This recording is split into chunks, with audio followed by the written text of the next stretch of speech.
A woman is pushed through the door of a Korean mafia boss's private estate by the one man who swore before God to protect her, her own husband. Not as a guest. Not as a companion. As a debt settlement.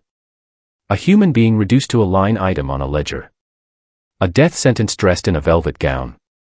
But when Kwon Ji-Hoon, a man whose name alone empties rooms and silences crowds, reaches out, lifts her chin, and looks into her eyes, he doesn't see collateral. He sees a person someone tried very hard to erase.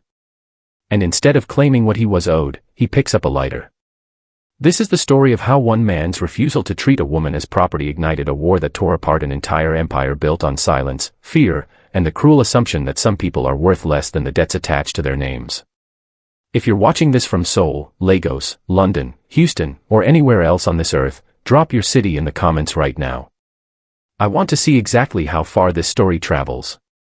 Smash that like button, because what Kwon Ji-Hoon does next will completely rewrite everything you think you know about power, mercy, and what it truly costs to choose a stranger's dignity over your own convenience. Subscribe to Mafia Moonlight Tales, because this is only the beginning, and you cannot afford to miss a single chapter. Before we go any further, you need to know who these people are, because this story only hits as hard as it should when you understand exactly what each of them is carrying when they walk into that room. Elara Ellison is 31 years old, and she has spent the better part of her adult life learning how to take up as little space as possible. She is not a timid woman by nature. She was once bright, quick-witted, the kind of person who laughed easily and argued passionately about things she believed in. But 6 years of marriage to Silas Vane slowly, methodically, ground that version of her into dust. Not through dramatic violence, though that came too, but through something quieter and more corrosive, the daily, deliberate message that she was a burden. That she was lucky to be kept. That whatever she had because of him, and whatever she was barely enough. By the night this story begins, Elara has internalized that message so completely that when Silas grips her arm and drags her out of their apartment at midnight without explanation, her first thought is not what is happening to me, it is what did I do wrong this time. That single thought tells you everything about the damage already done. She is wearing a deep emerald velvet dress, the one Silas told her to put on, because apparently even the packaging mattered when you were delivering a human being as payment. Her dark hair falls loose around her shoulders. Her hands are clasped in front of her, knuckles tight, the way they always get when she is trying very hard not to show fear. She has no idea where she is being taken. She only knows that Silas has been gambling for years, that the debts have grown larger and darker and more dangerous with each passing month, and that tonight, the way he is walking, fast, sweating, not meeting her eyes, means something has finally come due. She does not yet know that she is what is being paid. Kwon Ji-Hoon is 44 years old, and there is not a single room in Seoul, Busan, or half of Southeast Asia that does not change its energy the moment he enters it. He is not loud. He does not need to be. He is the kind of man who has long since passed the point where raising his voice accomplishes anything, because everyone around him has already learned, at considerable personal cost, that his quiet is far more dangerous than another man's fury. He stands well over 6 feet, broad-shouldered, always impeccably dressed, tonight in a tailored black suit, white shirt open at the collar, the ink of a traditional Korean tattoo climbing the left side of his neck like a shadow that never fully leaves him. His face carries the architecture of a man who was once very handsome and is now something more severe than that, strong jaw, silver threading through dark hair at his temples, eyes that are almost unnervingly still. Eyes that have seen enough of the world's worst transactions that very little surprises him anymore. He built his empire the way most criminal empires are built, through necessity, then ambition, then momentum that became impossible to stop. He controls networks across 3 countries. Politicians have asked him for favors. Law enforcement agencies have files on him that they are careful never to act on. He has, in the past, done things he does not particularly want to think about in the quiet hours before dawn. But here is what Kwon Ji-Hoon has never done, in 20 years of operating in the underground economy of human greed. He has never bought a person. Which is why, when Silas Vane calls in the debt and proposes this specific arrangement, his wife, delivered, in lieu of $400,000, something cold and sharp moves through Ji-Hoon's chest. Not desire. Not contempt. Something closer to a rage so old and so deep that it has almost become principle. He says yes to the meeting anyway. Because he wants to look Silas Vane in the eye. And he wants to see exactly what kind of man sells his wife like she is furniture.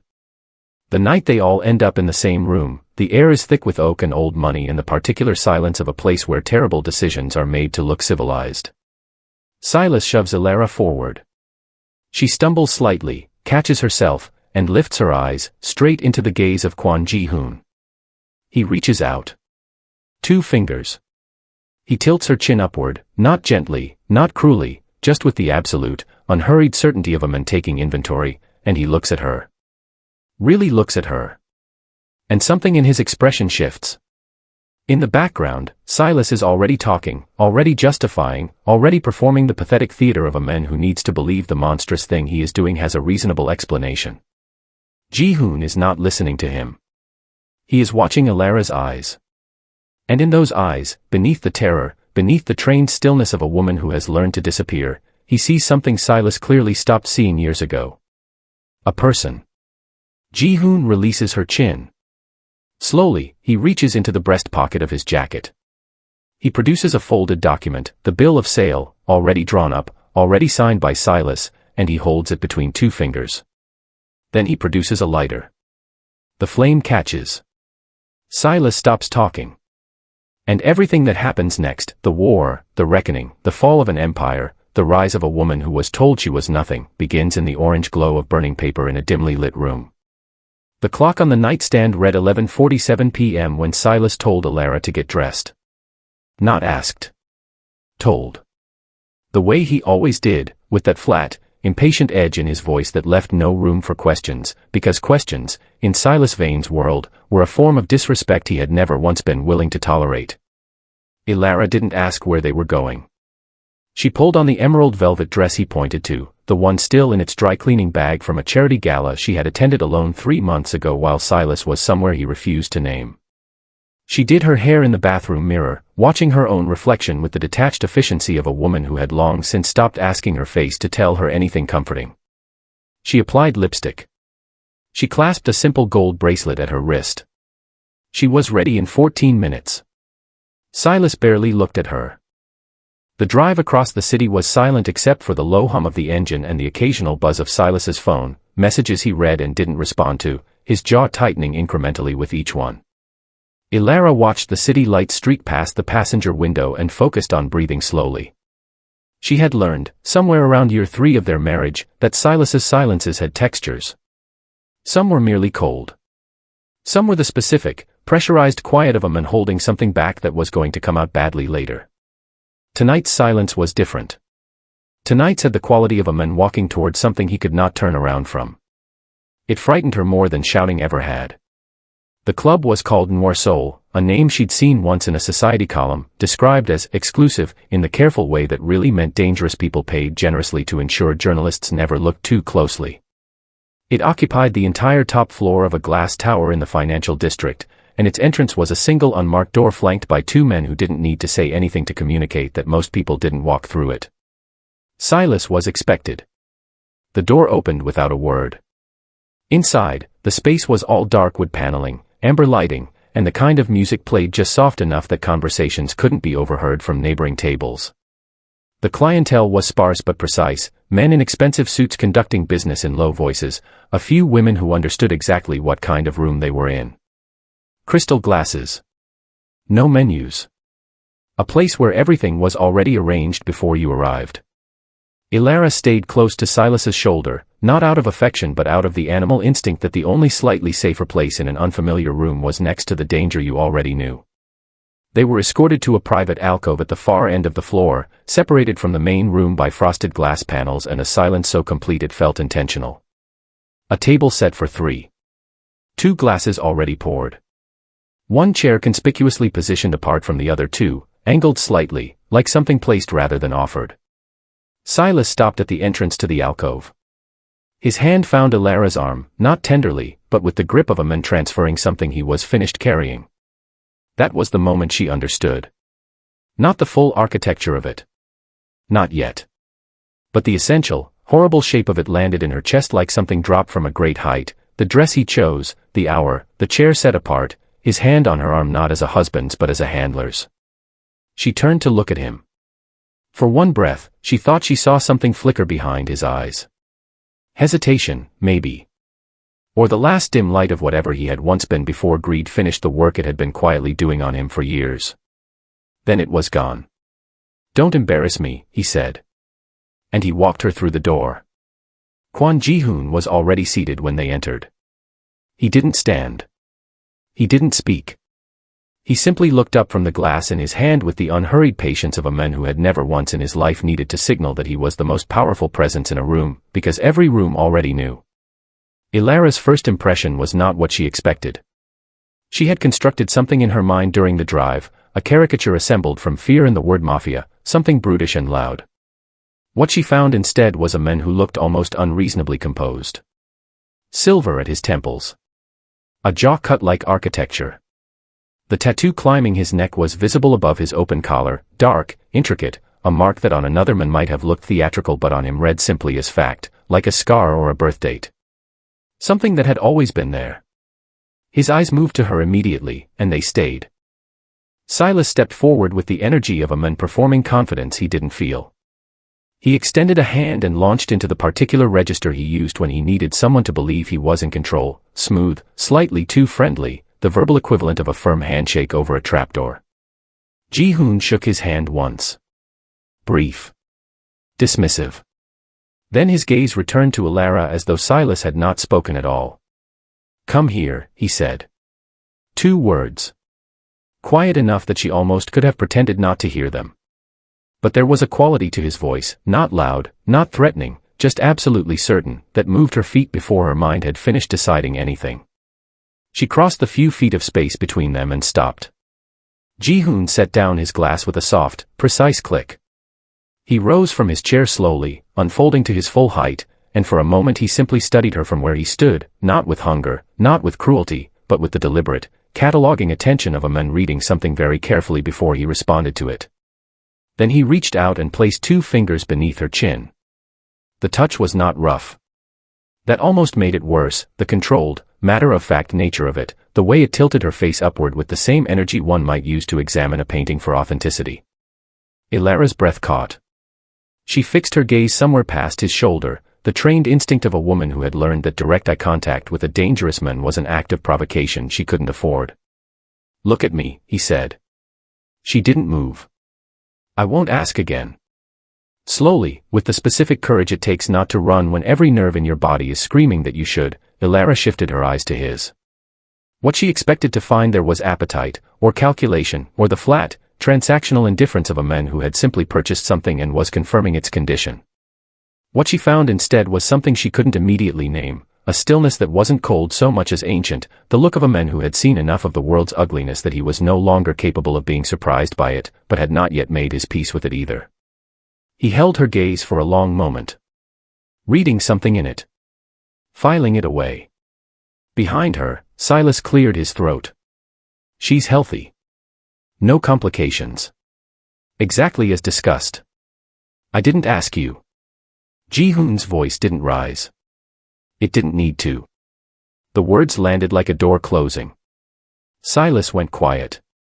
Ji-Hoon lowered his hand from Elara's chin. His eyes moved, just once, to where Silas stood, and in that single glance he seemed to measure the full, pathetic distance between what Silas believed himself to be and what he actually was. Then he reached into his breast pocket and produced a folded piece of paper. Elara recognized the document before Ji-Hoon had fully unfolded it.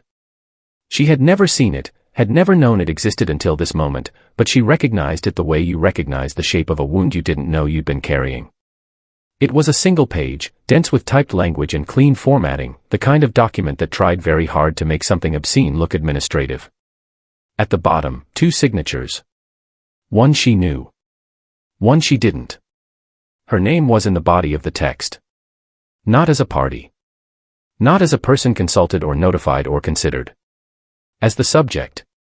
Something moved through her that wasn't quite emotion and wasn't quite its absence, a vast, ringing silence, the kind that follows an impact before the pain arrives. She stared at the page and felt the last fragile thing she had been holding onto quietly come apart.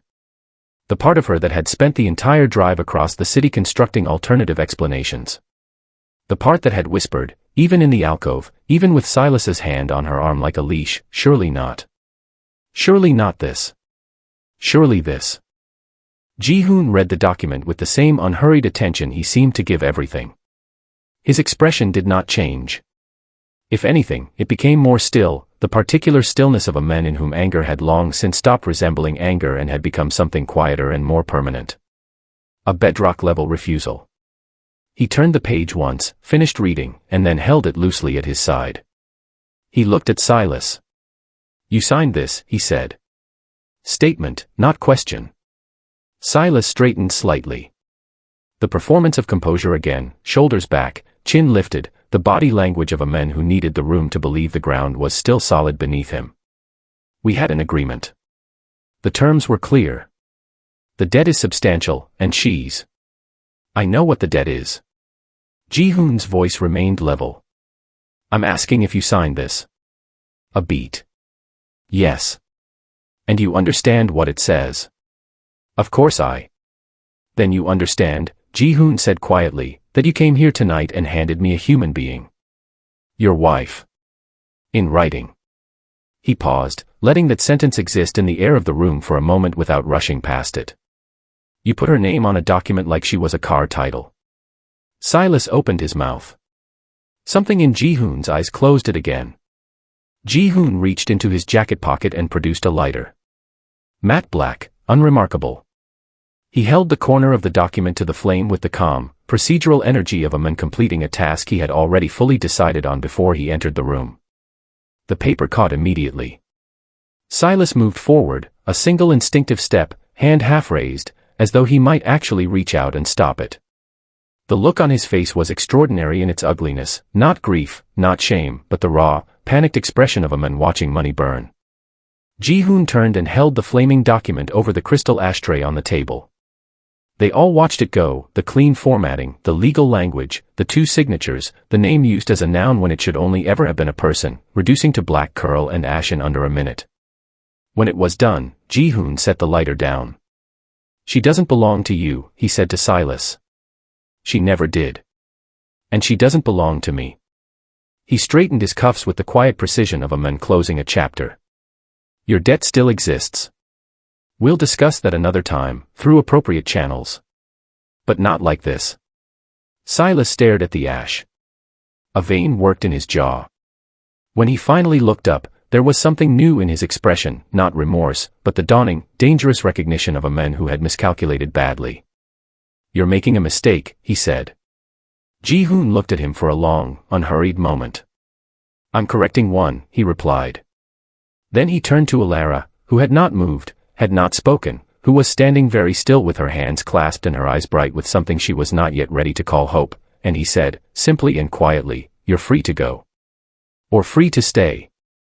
That choice belongs entirely to you." It was the first time in longer than she could remember that anyone had said that to her. "That choice belongs entirely to you." She didn't move. Not yet. But something in her spine, very slowly, began to straighten. She stayed. Not because she had anywhere else to go, though that was true, and the truth of it sat in her chest like a stone. Not because Ji-Hoon had asked her to, he hadn't, and she understood instinctively that he wouldn't. She stayed because leaving meant stepping back out into a city that contained Silas Vane, and her body, which had absorbed 6 years of very specific lessons about what happened when she made choices he didn't approve of, was not yet ready to do that alone in the dark. It was a practical decision. She told herself that firmly, in the car, as Ji-Hoon's driver navigated the empty midnight streets toward the northern edge of the city. Ji-Hoon sat beside her but not close, his attention on his phone, giving her silence the way someone leaves a window open, without announcement, without expectation. She looked out at the passing city and tried to locate herself inside it.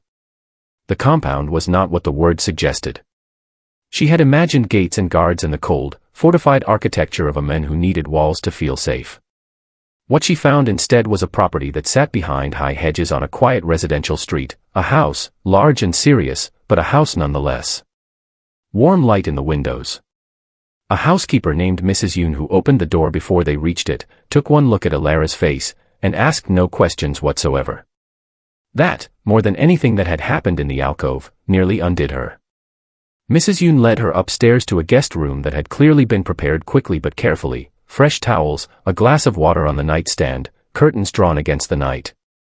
She set out a folded set of clothes, plain and clean, and asked if Elara was hungry. Not in the polite, performative way that didn't actually want an answer. In the way that meant, I will go make you something right now if you say yes. Elara said yes. She ate alone at a small table near the window, soup, rice, something simple and warm, and felt the strangeness of it move through her like a current. The food was good. The room was quiet. No one was angry. No one needed anything from her. The absence of tension was so unfamiliar that her nervous system kept scanning for it, kept waiting for the temperature in the room to shift, for the sound of footsteps in the hall that meant she had done something wrong without knowing it. The footsteps didn't come. She sat with that for a long time after the bowl was empty. In the morning, Ji-Hoon found her in the garden. She had woken before dawn and couldn't stay in the room, needing air, needing the specific comfort of an open space with visible exits. He appeared at the back door with 2 cups of coffee and crossed the garden without ceremony, setting 1 cup on the stone wall beside her without asking if she wanted it. She picked it up. They stood in silence for a while. The city was waking up around them, distant and unhurried, the early light turning the sky a pale silver gray. You don't have to explain yourself here, Ji-Hoon said eventually. Not to me. Not to anyone in this house. Elara looked down at the cup in her hands. Such a small sentence. Such an unremarkable thing to say. And yet it moved through her with the force of something structural shifting, a wall she had built so gradually, brick by brick, year by year, that she had forgotten she was living inside it. She thought about the woman in the bathroom mirror last night. The one who had put on lipstick because she was told to. The one who had spent 14 minutes making herself presentable to be delivered. She thought about the word free and what it had felt like to hear it spoken like it belonged to her. Why, she asked. Not accusingly. Genuinely. The question of someone trying to recalibrate a world that had just changed its rules without warning. Ji-Hoon was quiet for a moment. When he answered, he didn't look at her, he looked out at the pale morning sky with the expression of a man choosing honesty over impression. Because someone should have, he said. It was not a grand declaration. It was not a promise or a proclamation. It was just the truth, offered plainly, by a man who had seen enough of the world to know how rarely that simple standard was met. Elara said nothing. But for the first time in 6 years, she did not make herself smaller to fit the space she was standing in. She stood her full height, held her cup with both hands, and let the morning come. Ji-Hoon gave her 3 days before he told her the truth about her husband. She understood later that the timing was deliberate, that he had looked at the woman who arrived in his compound that first night and recognized, with the precision of someone who had spent decades reading people, that she needed 72 hours of ordinary life before she could absorb anything further. Food. Sleep. Silence. The radical, disorienting experience of being in a room without consequence. On the 4th morning, he asked her to come to his study. It was a serious room, floor-to-ceiling shelves, a wide desk, the kind of ordered, functional space that reflected a mind that had long since stopped tolerating clutter in any form. He gestured to the chair across from his desk and sat down, and without preamble, without softening, he opened a folder and turned it to face her. Before last night, he said, I would have described Silas Vane as a man with a gambling problem and poor judgment. I want you to understand that I was being generous. Elara looked at the folder. What was inside it was not the portrait of a man who had simply made bad decisions and spiraled. It was something older and more deliberate than that, a documented history, assembled by Ji-Hoon's network with the cold thoroughness of people who understood that information was the most valuable currency in any room. Financial records showing shell companies that existed solely to move money through untraceable channels. Testimony from 3 women, names redacted, who had been used as leverage against their families in debt arrangements identical to the one Silas had proposed for Elara. Photographs. Dates. Figures. Silas hadn't stumbled into this world. The plan was simple. Simple plans, Ji-Hoon had told her, were the only kind worth trusting, because complexity created variables, and variables created exposure, and exposure in this particular operation would cost Elara considerably more than the mission. She would return to Silas as a woman who had run. Not rescued. Not freed. Escaped, barefoot and frightened from a monster's compound, telling a story designed with surgical precision to land exactly where Silas's ego lived. That Ji-Hoon had tired of her. That she had slipped out during a shift change, stolen a phone from a guard's jacket, and spent 2 days making her way back through the city on nothing but fear and adrenaline. That she had nowhere else to go, no one else to call, and that despite everything, he was the only person she could think of. That last part, Ji-Hoon had noted quietly, would be the easiest for Silas to believe. Because a man who had spent 6 years teaching a woman that she was incapable of surviving without him would never question the instinct that brought her crawling back. It was, Elara had agreed, probably the most honest lie she would ever tell. She dressed the part carefully, not costumed, not theatrical, just deliberately undone. Hair loose and uncombed. A jacket 2 sizes too large borrowed from one of Ji-Hoon's staff. No jewelry. The particular pallor of someone who hadn't slept properly in days, which required no performance whatsoever. The wire was fitted by a technician named Park who explained its placement with professional detachment and taped it flat against her ribs with the focused efficiency of someone who had done this before and understood exactly what rode on it. Ji-Hoon walked her to the car himself. He didn't offer reassurance. She had asked him, the night before, not to, had told him that reassurance would make it harder, would soften an edge she needed to keep sharp. He had understood without requiring further explanation. What he did instead, before she got in, was look at her with the same direct, unhurried attention he had turned on her that first night in the alcove. "You know what you're doing," he said. Not a question. A statement of fact, offered with the quiet conviction of a man who had assessed the evidence and reached a conclusion. She nodded once and got in the car. Silas opened the door in the gray mid-morning light, and his face went through 3 distinct expressions in under 2 seconds: shock, calculation, and then the careful arrangement of something that wanted to resemble relief. Elara noted all 3 and said nothing, letting the silence work for her, letting her appearance tell the story before her words had to. He pulled her inside.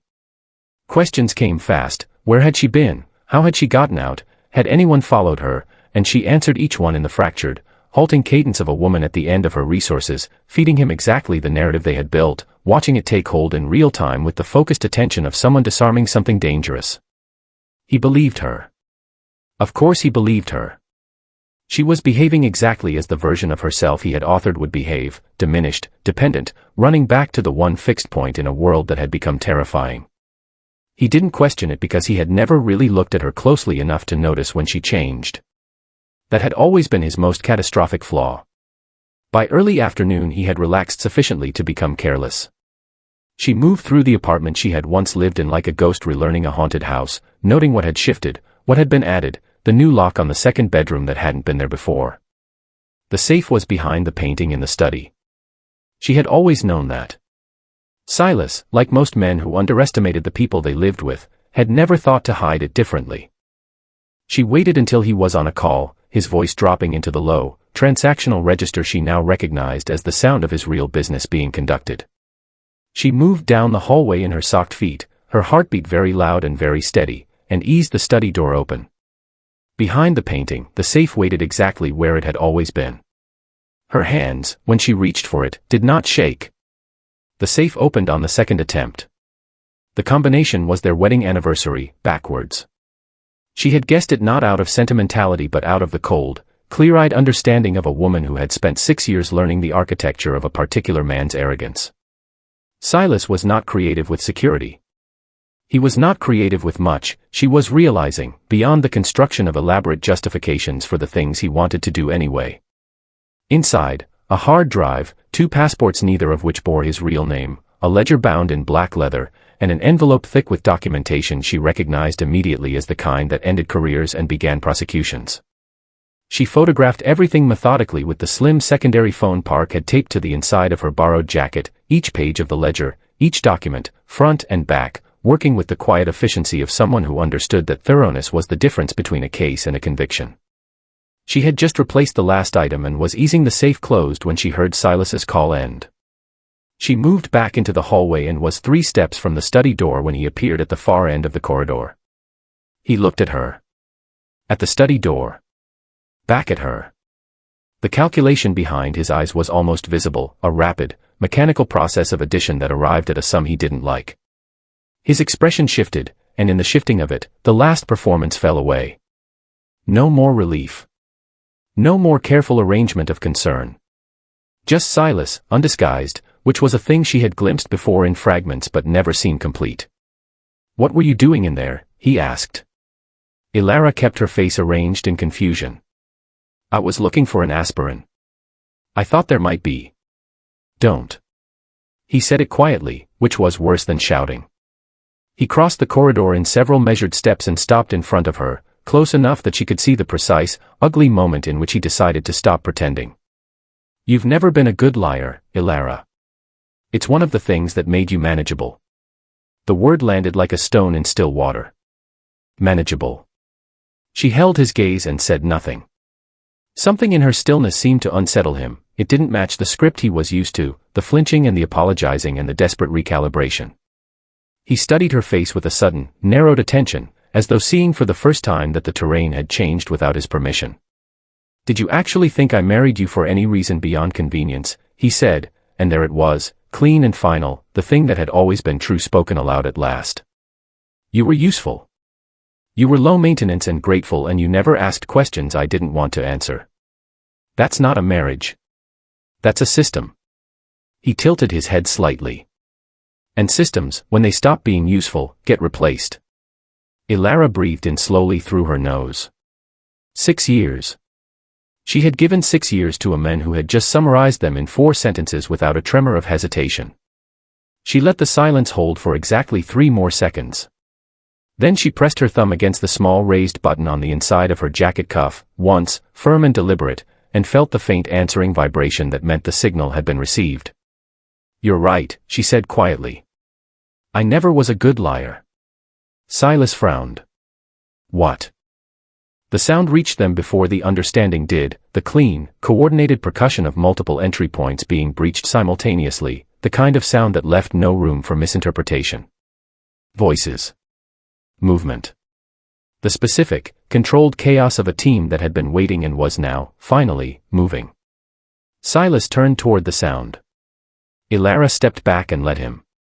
She had spent 6 years making herself smaller so that he could feel larger. She was done with that now, permanently, and without ceremony, the way you are done with something once you have finally seen it for exactly what it is. She straightened her spine, unclipped the wire from beneath her jacket, and set it on the hallway table with the quiet finality of someone setting down a weight they had been carrying long enough. The front door came open.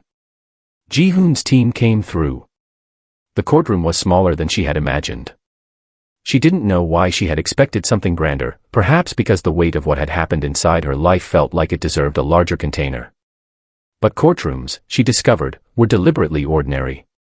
Wood paneling. Fluorescent light softened by high windows. Rows of benches filled with people who carried their own versions of what this verdict meant. The architecture of justice, it turned out, looked a great deal like any other room where difficult things were decided. Elara sat in the witness box with her hands folded in her lap and her back straight and waited for her name to be called. She had prepared for this with the same focused, methodical attention she had brought to everything in the 8 months since Silas's arrest. She had worked with the prosecution. She had reviewed her testimony until it was clean and precise and structurally sound, not because she was afraid of losing composure, but because she understood that the women whose names were in those redacted files deserved the best possible version of what she had to offer. Her clarity. Her specificity. Her refusal to minimize. She owed them that, at least. When her name was called, she walked to the stand without looking at the defense table. She had decided that in advance, not because she couldn't bear to see him, but because looking at him was not useful yet, and she had become, these past months, a woman who was very precise about the allocation of her energy. She stated her name. She confirmed the dates. She described, in plain and unflinching language, the night she was handed over in an alcove in a high-end club as settlement for a debt she had never incurred and never been informed of. She described the document. The signatures. The chair set apart from the other two. She described what it felt like to read a legal contract in which her name appeared as a subject rather than a person. The courtroom was very quiet throughout. The defense attorney was skilled and not unkind, but he was working with limited material, because the evidence was what it was, documented and photographed and corroborated by 7 other women who had each, in their own testimony, described the same essential system operating with the same essential indifference. He asked his questions. Elara answered them with the same calm, grounded steadiness she had found in the garden of Ji-Hoon's compound on a pale silver morning that felt like a long time ago and also, somehow, like yesterday. When he finished, she allowed herself, finally, to look at Silas. He was sitting at the defense table in a suit she didn't recognize. Someone had dressed him carefully for this, had tried to rebuild the performance of the man she had once believed him to be. But performance required a willing audience, and Elara was no longer one. She looked at him and saw only what he actually was, a man of ordinary cruelty who had dressed it in the language of business and called it pragmatism. A man who had looked at people, at her, at 7 women whose names she now knew, and seen nothing but utility. He met her gaze. Held it. She did not look away. The sentence came 2 hours after deliberations began. Life imprisonment, with no eligibility for parole for a minimum of 25 years. The judge read it with the measured, procedural gravity of someone who understood the weight of the words and refused to diminish them with drama. Silas did not react visibly. She had expected that. He had always believed, at some foundational level, that the rules of consequence applied to everyone but him. She suspected he was still, even now, calculating some exit. There was no exit. Elara released a breath she felt she had been holding for 6 years. She gathered her things from the witness stand, walked back through the low gate, and stepped out of the courtroom into the light of an ordinary afternoon, which felt, for the first time in longer than she could remember, like something that belonged entirely to her. The dissolution of Kwon Ji-Hoon's network did not happen dramatically. She had half expected it to, had imagined, in the abstract, some cinematic confrontation, a room full of dangerous men and a declaration that changed the balance of power overnight. What actually happened was quieter and considerably more methodical, conducted over 4 months through a series of meetings and carefully negotiated exits that Ji-Hoon managed with the same unhurried precision he brought to everything. Territories transferred. Agreements formally closed. The infrastructure of 2 decades dismantled not through violence but through the deliberate, unglamorous work of a man who had decided, at a specific point in his life, that he was finished. He had told her about it the evening after Silas's sentencing, sitting across from her at the kitchen table in the compound with 2 cups of tea going cold between them. "I've been looking for a reason to stop for a long time," he said. "I want you to know that you weren't the reason. You were the timing." She had understood the distinction immediately, and was grateful for it. She didn't want to be someone's redemption. She had enough to carry being her own. What she wanted, what she had been quietly, carefully building toward through all the months of testimony and legal proceedings and the slow, non-linear work of reconstructing a sense of self, was something that turned damage into utility. Something that looked at the specific, particular darkness she and Ji-Hoon had each moved through and asked what it was good for. The answer, they arrived at together, over many evenings and many conversations that ranged from practical to unexpectedly personal, was this: they knew things that most people in positions of power did not. They knew how these systems worked from the inside. They knew the language, the infrastructure, the precise points at which vulnerable people were most exposed. They knew, because they had lived it from different angles, exactly where the gaps were. That knowledge, redirected, was formidable. The Second Chance Foundation was registered as a nonprofit on a Tuesday morning in early spring, an occasion that involved considerably more paperwork than ceremony, which suited both of them. Its mandate was specific and deliberately operational rather than broadly aspirational: direct intervention for individuals trapped in debt-based exploitation networks, legal advocacy, financial rehabilitation, and a fellowship program that trained survivors to become advocates within the system that had once consumed them. Elara wrote the mission statement herself. She rewrote it 4 times before it said exactly what she meant, which was simply this: that every person who had been reduced to a liability on someone else's ledger deserved the concrete, practical resources to become the author of their own next chapter. The launch was held in a mid-sized conference room in the city center, nothing lavish, nothing designed to impress. Folding chairs and good coffee, and 7 of the women from Silas's case, several of whom had agreed to join the foundation's inaugural advisory board. Mrs. Yoon came and sat in the front row and cried quietly and productively, in the way of someone who had been waiting for a very long time to witness something worth crying about. Ji-Hoon spoke briefly and without notes. He said that the most dangerous thing a person could possess was the genuine belief that other people's suffering was not their problem. He said that he had held that belief himself, in various forms, for most of his adult life, and that it had cost him more than he had understood at the time. Elara spoke after him. She did not use notes either. She stood at the front of the room and looked at the faces looking back at her, women who knew, in their bodies and their histories, exactly what the words meant, and she told the truth plainly and completely. She said that she had been sold by the person who was supposed to protect her. She said that she had been freed by a stranger who owed her nothing. She said that the distance between those two experiences had taught her everything she needed to know about what power was actually for. Then she said, "Now we build something with it." The room was quiet for a moment. Then it wasn't. There is a moment in every story like this one where the narrative must stop moving forward and instead turn, quietly, to face you. This is that moment. Not because the story is over, foundations don't end, and the women whose lives intersected with Elara's are still building, still recovering, still doing the slow and non-linear work of becoming. But because the most important thing this story contains is not the courtroom verdict or the burning contract or even the particular grace of a dangerous man choosing humanity over profit. The most important thing is something that happened long before Elara was put in a car at midnight in an emerald dress. It happened in the silence of everyone who knew, or suspected, and looked away. Silas Vane did not operate in a vacuum. No one who builds a system of exploitation does.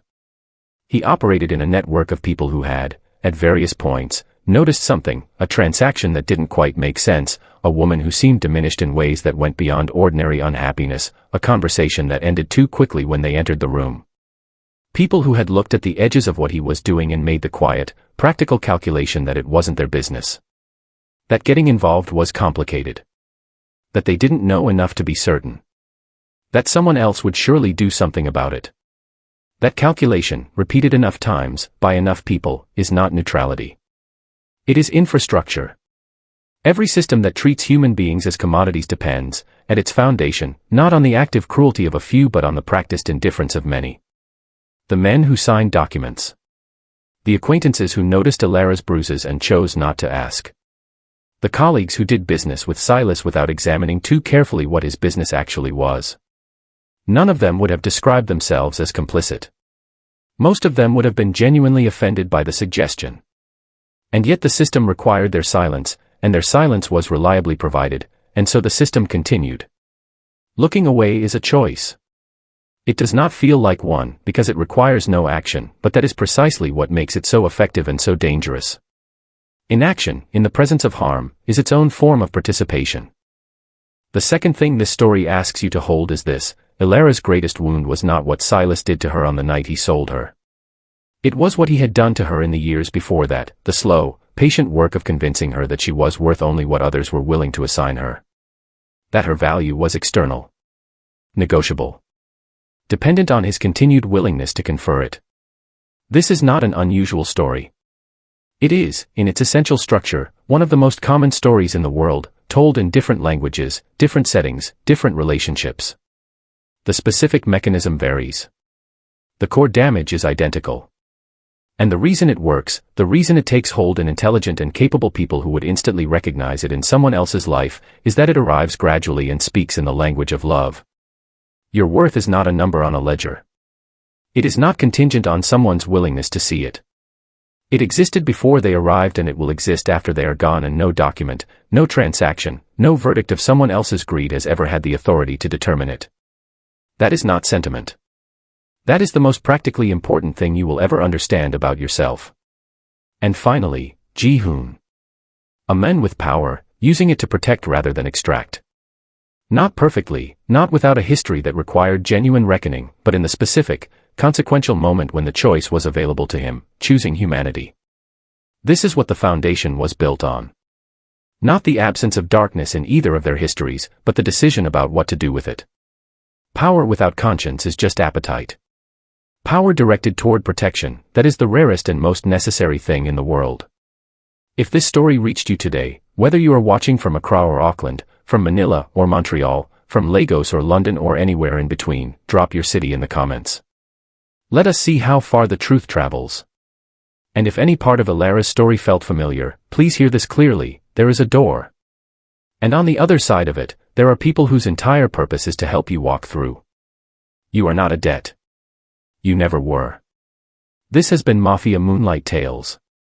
If this story moved you, share it, because somewhere, right now, someone needs to hear it. Like, subscribe, and we'll see you in the next story.